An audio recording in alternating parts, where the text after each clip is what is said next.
Bayou Time Sports is brought to you by Terrible General Health System's Community Sports Institute in conjunction with Barker Honda.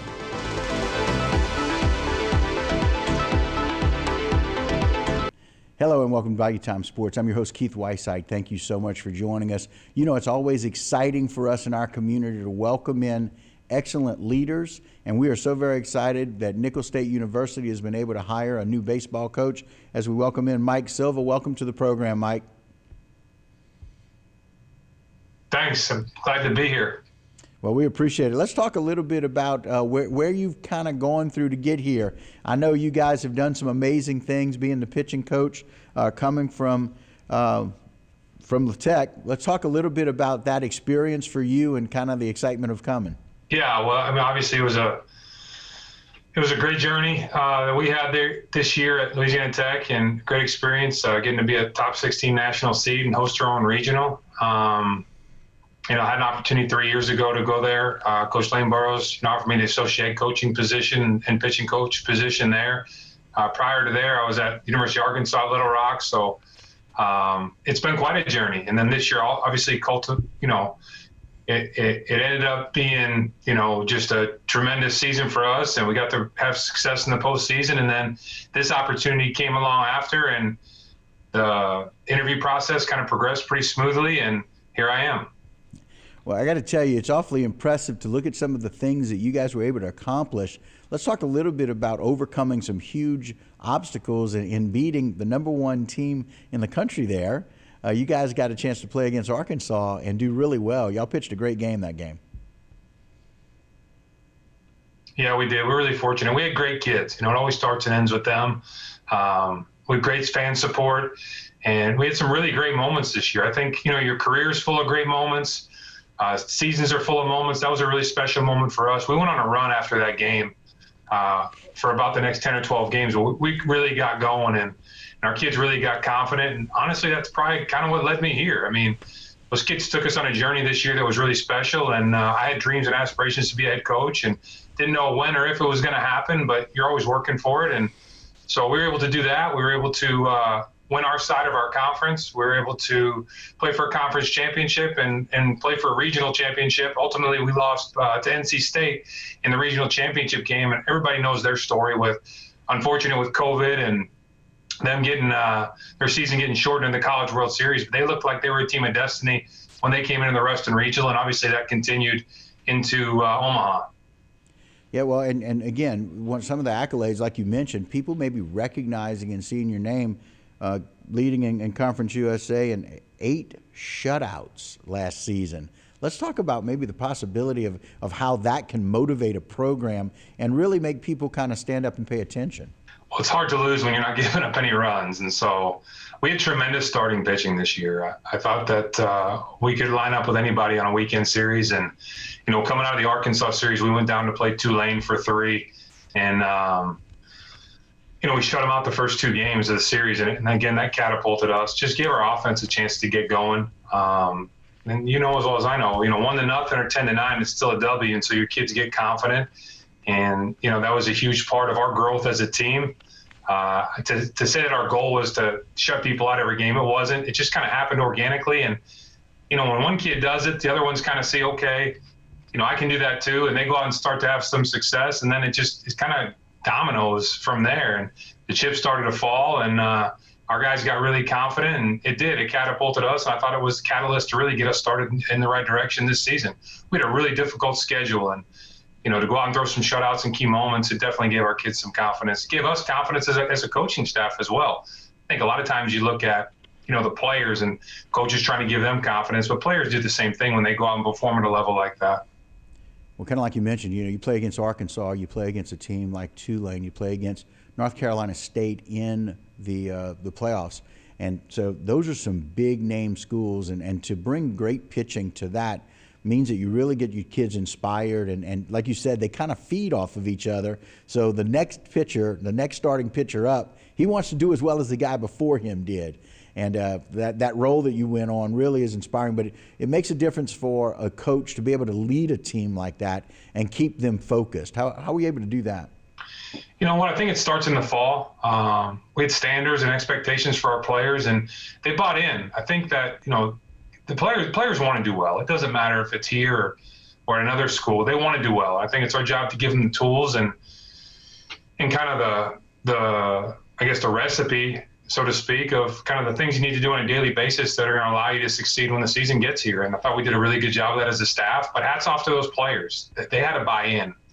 They did a really good job of doing everything necessary to be prepared. A lot of people don't realize with our team this year, we didn't have really a place to practice or prepare for the last 2 seasons. We lost our stadium to a tornado 3 years ago. And so it had been extremely challenging and a lot of adversity. And we were bouncing around from high school fields to Little League fields to pretty much gymnasiums, wherever we could to get our work in. And our players never really complained. And they just kept preparing. And if you keep preparing and you're ready for those opportunities, you tend to succeed when you get the opportunity to play on those stages and against those teams. Every kid wants to play against those teams. And so, it was great for us to have that type of success for sure. Let's talk a little bit about that call that you got and the process about how you got here to Nicholls.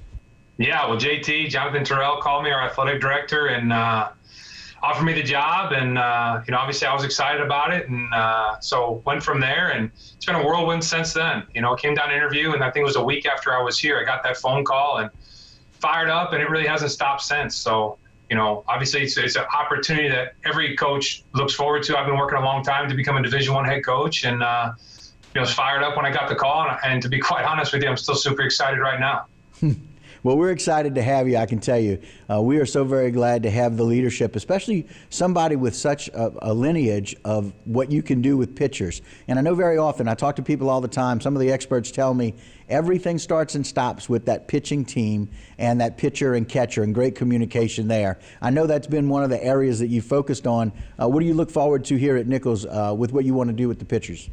Well, I just look forward to I love developing players and working with them and helping kids get better. And I love building programs and just growth individually, not just for the players, but for myself and the coaching staff. I think I'm a grassroots coach. I like to get in the trenches with them and work with them. It's individualized, so it's hard for me to say, look, this is my expectations. I haven't worked with these kids. I didn't recruit these kids, and so nor did they sign up to play for me. So I guess the thing I'm looking forward to the most is developing relationships with these guys, getting to know them, getting to find out what makes each guy tick, and then how to bring this team together and hopefully have some success. But I've been fortunate enough, too. I haven't just coached the pitchers. I have for the last, 5 or 6 years. But prior to that, I coached the offense at the Division I level. I've really had experience coaching every single position at this level. And I think that type of experience is really going to be valuable when you're connecting with the kids, not just the pitching staff. When you talk about the importance of that relationship with the kids, let's talk a little bit about some of your communication that you've had as you've gotten a chance to talk to most of them and meet a few of them. Well, it's been humbling and motivating. I think that just the amount of pride that these players have in this university, in this community, you just don't know what you're getting into. You think you have an idea, and then you get the job, and you start reaching out to these guys, and you start trying to connect with them and find out what makes them tick. And I think that, to a T, all of them, just the amount of pride they have and the amount of want to be successful. And usually there's some animosity or some bad blood or whatever, and just they've welcomed me with open arms. They're excited. They're extremely prideful of the baseball program here, and they're excited to kind of hit the ground running. So it's been an unbelievable experience for me, extremely humbling, but motivating as well. I mean, look, these players, they provide inspiration too, and just how hungry they are and how welcoming they've been is, and then how much pride they have, not just from the players too, the alumni. It's amazing. Just the amount of pride and belief that people in this community and the players that are currently here have in this program. So I'm excited to have the opportunity to lead it. That's for sure. Well, we're certainly excited as fans and the community for you and for the team. Can we talk a little bit about what maybe your expectation is here in the fall and then as we get ready with you guys as a spring sport? Yeah, I think in the fall it's really simple. It's obviously we have to get in there and work, and we can talk about X's and O's and all that stuff, but it's really connecting and getting to know each guy. And like I said, finding out what motivates each guy individually and then connecting with them and then laying out the groundwork for what we're trying to accomplish on a daily basis, weekly basis, monthly basis. And then that should take us into the spring. And then I think you kind of see where you're at coming out of the fall into the spring. I don't want to put limitations on what we can accomplish, but I also don't want to set goals that maybe aren't realistic because we don't know each other yet. I don't know what I'm going to be working with, but I know from speaking to these guys, they're hungry for success, and they're hungry to improve and get better, and I believe they're going to be coachable. So, I think that's the biggest thing that I'm looking forward to as the fall starts, for us to get to know each other and really develop that relationship. I'm a relationship coach. I want them to feel comfortable coming to my office. This is their team. It's not my team. It's their team. This is their university. And so I want them to feel that, and I want their voice to be heard. And so I think first and foremost, that's what I need to accomplish with each guy and gain their trust and their respect. I think when new coaches come in, players think I have to earn their respect and show them, what I'm going to do. But I think as a coach, you need to do that every day too. You need to earn their respect and their trust and their belief. And so I have my work cut out for me, that's for sure. Well, Coach, I really appreciate your perspective. I can tell you as a social worker who's done a lot of training with people about trying to get to know each other and develop relationships. It's really nice to see someone with such humility come in with all of the things that you've accomplished and all the programs you've really done really well with. It's nice to see somebody who really wants to work hard at a grassroots level to develop trust with your players and kind of find out what you can learn from them. No, I appreciate that, Keith. I think that we all have to remember why we do this. It's about the players. It always has been. It always will be. It's why we have jobs in higher education, whether you're a coach or an administrator. It doesn't. We're all here for them, and our job is to help develop them into young men and hopefully successful baseball players. But all these guys aren't going to be big leaguers. Hopefully, God willing, they're all husbands and fathers one day, and our job is to try to help use this game to form great men, and they're going to contribute to this community and to this university. And I've always said you build programs from the inside out, not the outside in. And so it's our job to invest in these guys, let them know that we care about them, but really, instead of just letting them know, to show them on a daily basis. I think if we do that, then we can accomplish great things. I don't want to put, like I said, limitations on what we can accomplish, but I don't want to put expectations on the unknown either. I just want to put expectations on the effort and the relationship side of it, and I think the rest of it will come together. Well, Coach, we're so very glad Nicholls invested in you, and the community will certainly invest in your team as well. Congratulations once again, and thanks for joining us here. I appreciate it, Keith. Thanks a lot. All right. Look forward to it, Coach. All right. Again, Coach Mike Silva, new head baseball coach, Nicholls State University. All right. That'll do it for us with Bayou Time Sports. Don't go anywhere. Local programming up next.